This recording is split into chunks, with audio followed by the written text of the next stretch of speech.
Welcome folks, today we're making pulled pork. First thing I'm going to do is I'm going to get my fire lit, just using this propane torch to kick it off, and then I'll sort of let it set in and build up some coals and stuff while I prepare my pork.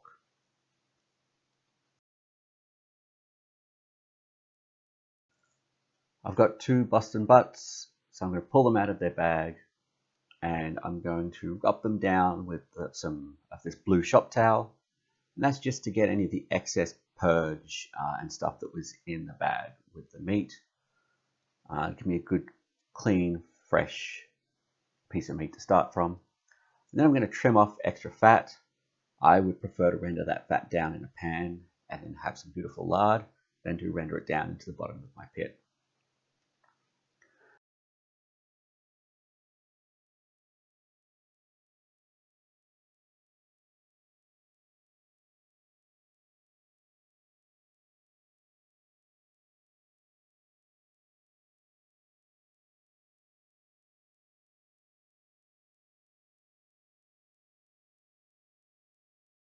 To get the rub to stick really well, I like to slather with mustard.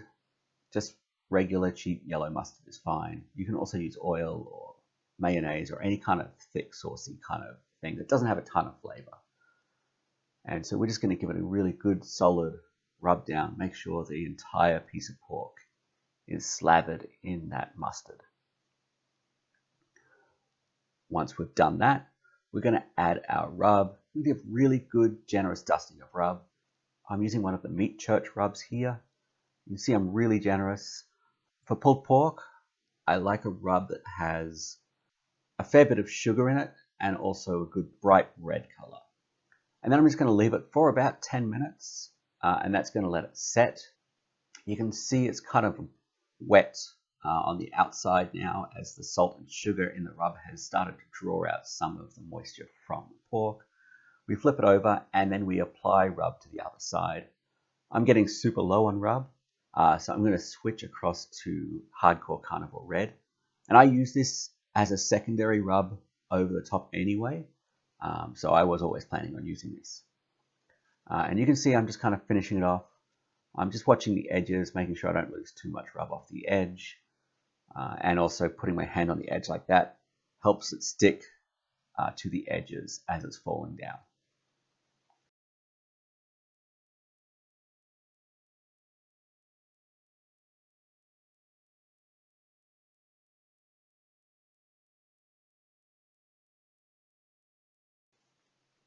Once that's done, again, I'll leave it for about 10 minutes to start drawing out some moisture and to really set. I'll flip it over and I'll apply the Hardcore Red to the other side.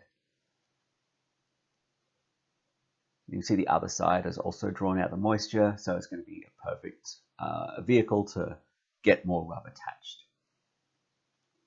So we'll go ahead and add that last layer of Hardcore Carnivore Red. And because it's already quite tacky, I can kind of just press in the rub, give it a pat, and make sure it's going to stick. And then we're done. We are ready to put this in the pit.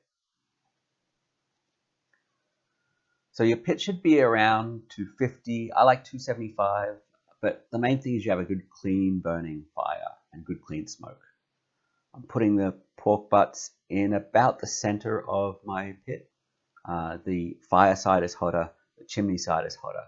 The center is kind of has the most even heat to it. Then you're just going to close the door and leave it alone. I don't usually use time or temperature to tell when it's ready. I like to feel it. And so feeling the outside of it, making sure the bark is nice and solid, but also feeling what it's like to push a probe through it.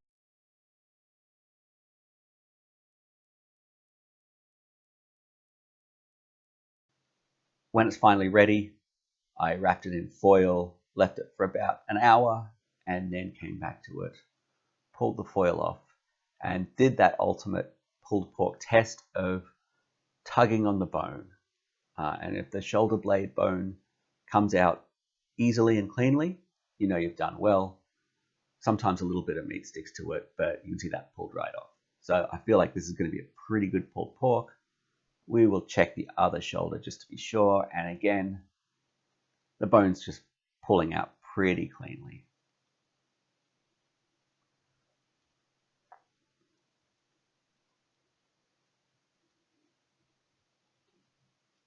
You're going to throw the bones out.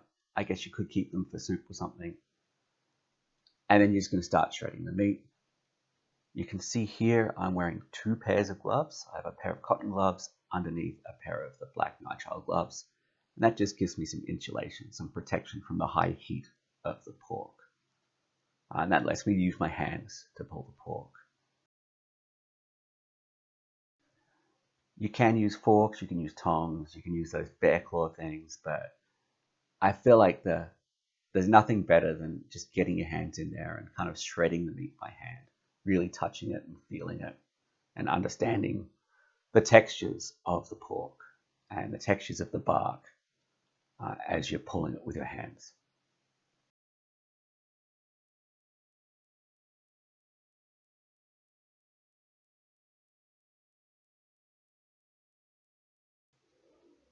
And that's it.